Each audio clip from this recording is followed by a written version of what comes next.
प्रिय छात्र छात्राओं, इससे पूर्व के व्याख्यान में हमने प्लेटो के न्याय सिद्धांत के बारे में चर्चा थोड़ी सी करी थी और उसमें हमने ये देखा था कि किस तरह उस समय तीन न्याय के सिद्धांत प्रचलित थे और तीनों का प्लेटो ने खंडन किया। और उसने अपने न्याय सिद्धांत में उन तीनों का खंडन करते हुए उसने कहा कि ये तीनों ही न्याय सिद्धांत समसामयिक नहीं है, परिस्थितियों के अनुकूल नहीं है। प्लेटो का जो व्यवहारवादी तीन थे उसके, एक तो प्राकृतिक सिद्धांत न्याय का, एक उसका उग्रवादी सिद्धांत और एक उसका व्यवहारवादी सिद्धांत। तो व्यवहारवादी सिद्धांत की जब उसने व्याख्या की थी तब उसने कहा था कि न्याय, जबकि व्यवहारवादी सिद्धांत का क्या मानना था कि न्याय भय से उत्पन्न होता है, लेकिन प्लेटो इसको गलत मानता था। वो ये मानता था कि न्याय का जो मनुष्य की आत्मा से, न्याय का जो संबंध है वो मनुष्य की आत्मा से, न कि समझौते से।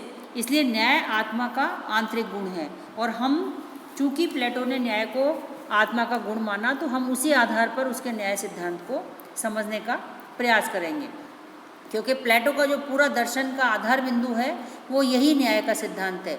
शाब्दिक रूप से आज हम जिस न्याय जिस जस्टिस शब्द की बात करते हैं वो उस अर्थ में प्लेटो ने इसका प्रयोग नहीं किया है। वो कानूनी रूप में न्याय शब्द का प्रयोग नहीं करता कि जैसा कि हम आज मानते हैं। प्लेटो का न्याय से तात्पर्य वो है जो आज हम नैतिकता से मानते हैं। आज हम जिसको नैतिकता कहते हैं वास्तव में वही प्लेटो का न्याय है। प्लेटो को न्याय के दो रूप हैं, एक तो सामाजिक और दूसरा वैयक्तिक। सामाजिक रूप से न्याय समाज के विभिन्न वर्गों से उनके कर्तव्यों का पालन करते हुए सामंजस्य तथा एकता बनाए रखता है। उसका ये मानना था कि सामाजिक रूप से न्याय क्या है कि समाज के जो विभिन्न अंग हैं वो कर्तव्य का पालन करते रहें, आपस में सामंजस्य बनाए रखें, एकता बनाए रखें, यही न्याय है। और प्लेटो का ये मानना था कि समाज में तीन वर्ग होते हैं, एक वर्ग होता है उत्पादक वर्ग, एक वर्ग होता है सैनिक वर्ग और एक वर्ग होता है दार्शनिक वर्ग। ये वर्ग अपनी अपनी आवश्यकताओं के कारण अपने अपने निश्चित कर्तव्यों का पालन करते हैं और इस तरह वो समाज में अपना योगदान देते हैं। कि उसका ये मानना था कि प्रत्येक व्यक्ति उस धर्म का पालन करे जो उसकी प्रकृति, गुण और सामाजिक स्थिति के अनुकूल हो, क्योंकि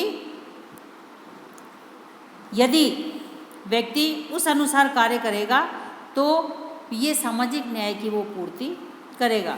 सामाजिक न्याय की अवधारणा वही मानता था कि सामाजिक न्याय की जो अवधारणा है वो मनुष्य की आत्मा का अंतर्निहित गुण है।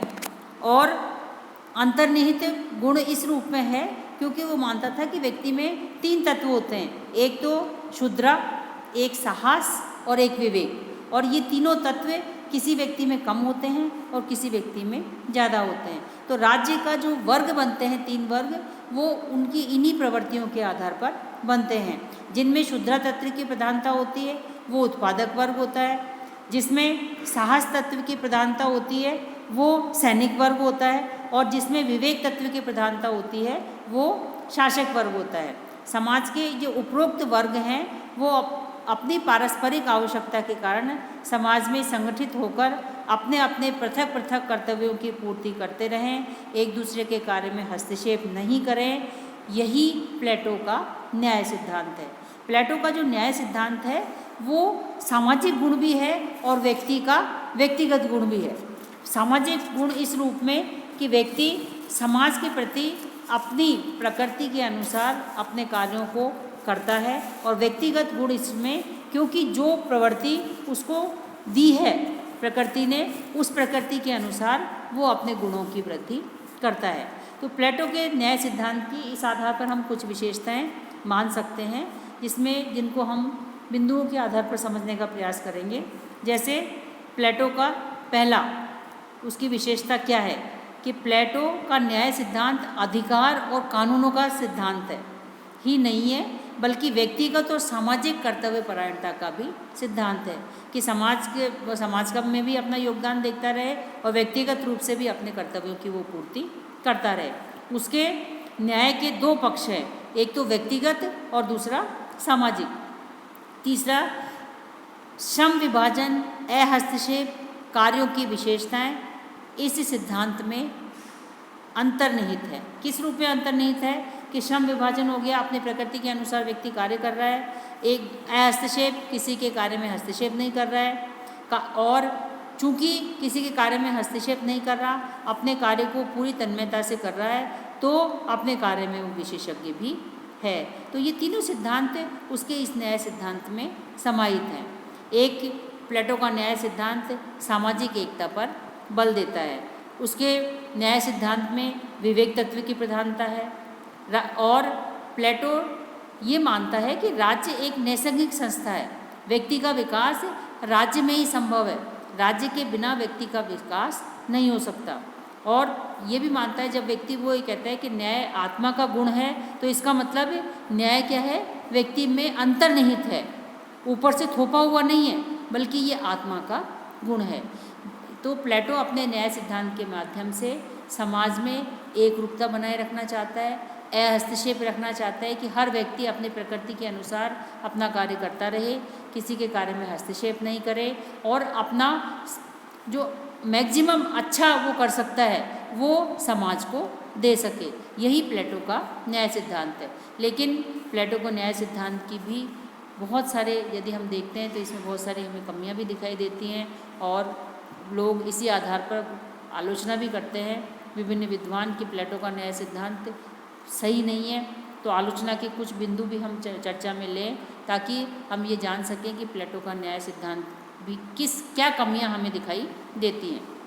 तो प्लेटो का न्याय सिद्धांत में सबसे पहली कमी हमें जो दिखाई देती है कि प्लेटो का न्याय सिद्धांत निष्क्रिय है, गतिशीलता का उसमें कोई स्थान नहीं है, व्यक्ति के आगे बढ़ने की कोई गुंजाइश नहीं है। एक बार यदि व्यक्ति जिस वर्ग में आ गया तो इसका मतलब है वो हमेशा उसी वर्ग में रहेगा। तो ये व्यक्ति की मनोविज्ञान की धारणा के अनुकूल है। जबकि हम ये देखते हैं कि व्यक्ति जो होता है उससे अच्छा हमेशा वो बनना चाहता है, लेकिन प्लेटो के न्याय सिद्धांत में इसकी संभावना हमें कम दिखाई देती है।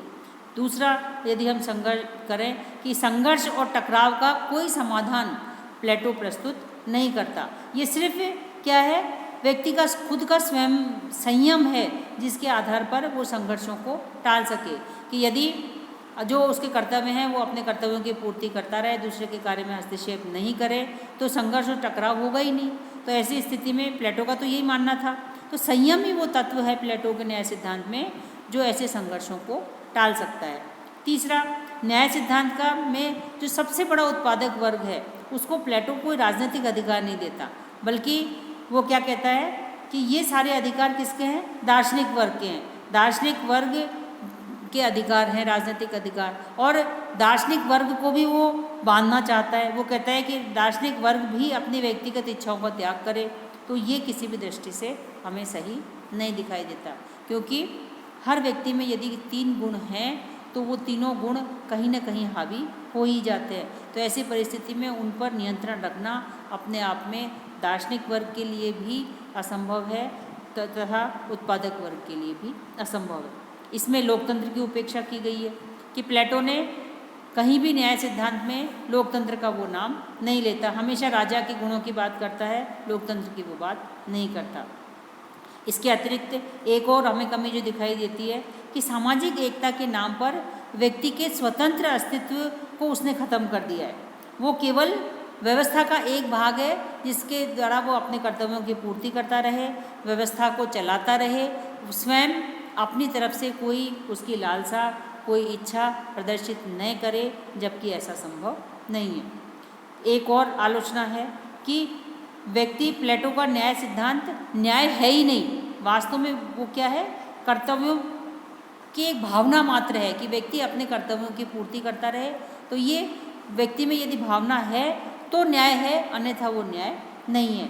तो हम प्लेटो के न्याय सिद्धांत में भले ही इतनी आलोचनाएं करें, लेकिन फिर भी हम ये मान सकते हैं कि प्लेटो का न्याय सिद्धांत संयम, संतुलन, कर्तव्य परायणता का पर्यायवाची है।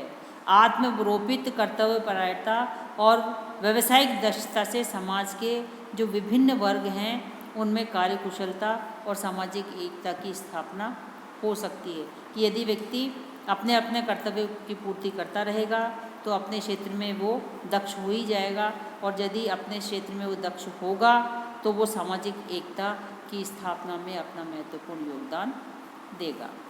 धन्यवाद।